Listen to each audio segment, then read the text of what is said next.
আজকের সকালের আকাশটা দিয়েই শুরু করলাম। তো এই যে দেখতেছেন আজকের আকাশটা কিন্তু খুবই মেঘলা একটা আকাশ, মনে হচ্ছে বৃষ্টি হবে।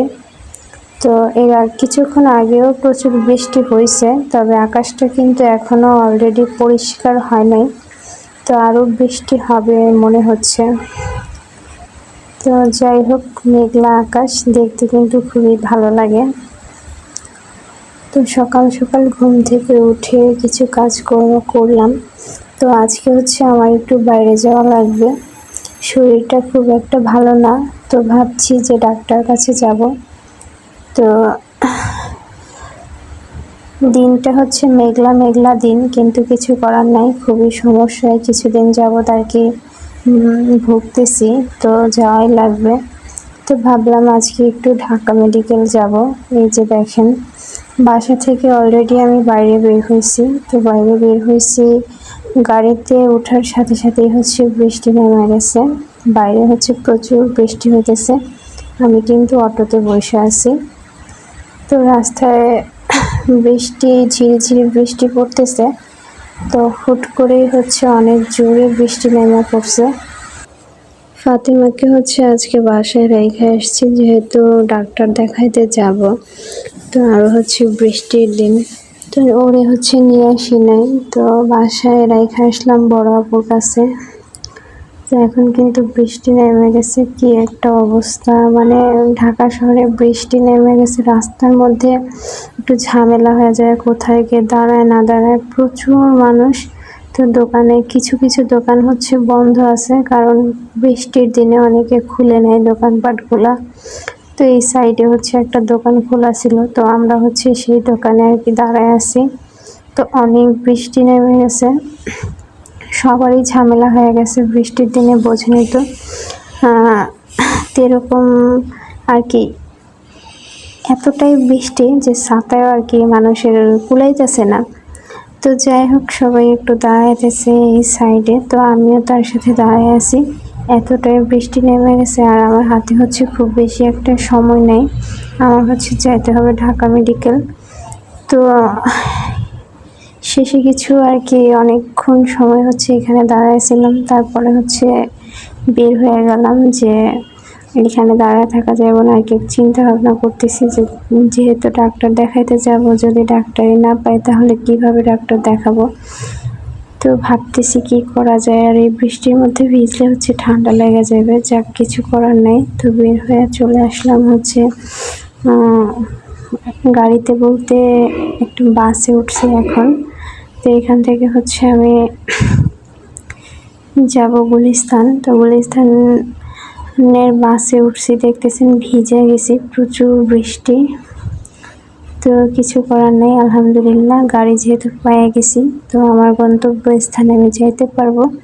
তো আজকে ডাক্তার দেখাইতে যাচ্ছি, জানি না ডাক্তার কি বলে। আসসালামু আলাইকুম, আপনারা সবাই কেমন আছেন? আশা করি যে যেখানে আছেন সুস্থ আছেন, ভালো আছেন। জি আলহামদুলিল্লাহ, আল্লাহর অশেষ রহমতে আপনাদের দোয়া ও ভালোবাসায় আমরাও অনেক ভালো আছি। তো প্রতিদিনের মতো চলে আসলাম আপনাদের মাঝে নতুন আরেকটি ব্লগ নিয়ে।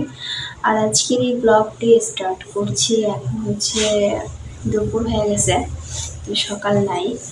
তো যাই হোক, আমি আপনাদেরকে সকাল থেকেই ভিডিওটা দেওয়ার চেষ্টা করছিলাম। তো সকালের কিছু ভিডিও আছে, যেহেতু আজকে আমি বাইরে বের হয়েছিলাম। তো গাইস, আমি কিছুক্ষণ আগে বাইরে থেকে আসছি। তো বাইরে থেকে আসছি ফ্রেশ ট্রেশ হয়ে আর কি ক্যামেরার সামনে আসলাম, কারণ আজকে ডাক্তার কাছে গেছিলাম। আর কি জন্য ডাক্তার কাছে গেছিলাম, তারপরে কি সমস্যা, ডাক্তার কি বললো আমাকে, তা ভাবলাম যে আপনাদের সাথে একটু শেয়ার করি। তো আমি মনে করি বা আমি জানি, কিন্তু দেখা যায় নিজের ক্ষেত্রে ওরকম হয় না। তো যে কোনো সমস্যায় আর কি, সমস্যা নিয়ে থাকতে হয় না বাসায় বসে, ওটার সমাধান খুঁজতে হয়, সমাধান বের করতে হয়। যেই জায়গায় গেলে আমার সমাধান পাবো, তো সেইখানে আমাদের চাইতে হয়। কিন্তু এটা আমিও বুঝি, কিন্তু আমিও একটা ভুল করে ফেলছি। ভুল বলতে এটা আমার কিছুদিন যাবৎ আমার একটা সমস্যা হয়েছে। তো এটা আমি বুঝতেছিলাম যে আমার সমস্যা হয়েছে, কিন্তু আমি একটু অবহেলা করছি। আমার অবহেলার কারণে জিনিসটা আরও একটু গভীর হয়েছে। তো আজকে হচ্ছে ডাক্তার কাছে গেছিলাম, মানে কয়েকদিন যাবতই শরীরটা খুব একটা ভালো নাই। তো এই যে আজকে যাওয়ার পরে ডাক্তার আর কি দেখলো, দেখার পরে হচ্ছে বললো যে এতদিন দেরি করছেন কেন, আরও আগে আসা উচিত ছিল। তো যাই হোক, কিছু ওষুধপত্র লেখা দিল। তো তারপরে হচ্ছে ওষুধপত্র লেখা দিল, তারপরে আর কি বললো যে আবার 7 দিনের ওষুধ দিচ্ছে, তো 7 দিন পরে হচ্ছে ওনাদের সাথে দেখা করতে হবে।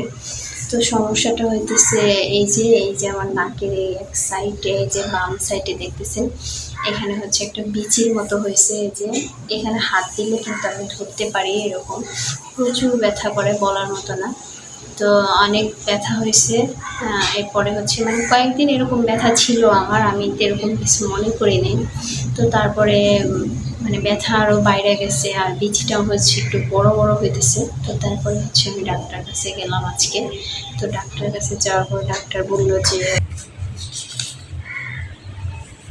তো এই যে ডাক্তার হচ্ছে প্রেসক্রিপশন এখানে। তো এটা হচ্ছে ঢাকা মেডিকেল গেছিলাম। তো নাকে যেহেতু সমস্যা হচ্ছে, তো নাকের ডাক্তার কাছে গেছিলাম। তো উনি ওষুধগুলো লেখা দিচ্ছে, এখনও ভালো মন্দ যেরকম রেজাল্ট পাবো হচ্ছে যে ওষুধগুলো খাওয়ার পরে হচ্ছে যে রেজাল্ট পাবো, এর আগে না। তো এই যে দেখেন কতগুলো ওষুধ দিচ্ছে, আমি কিন্তু খুব একটা ওষুধ খেতে পারি না, আমার গলা দিয়ে ওষুধ নামে না।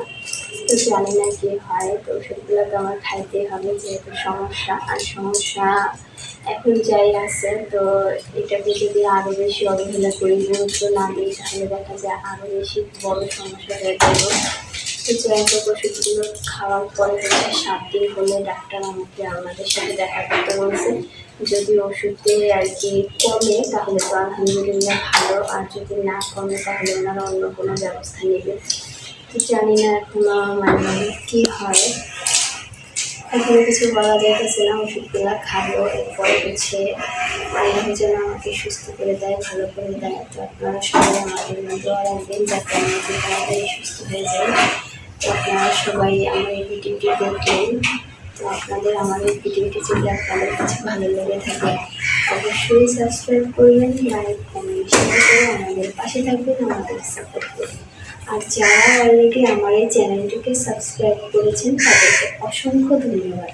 আপনারা সবাই আমার এই ভিডিওর সাথে থাকবেন, সুস্থ থাকবেন, ভালো থাকবেন। আল্লাহ হাফেজ।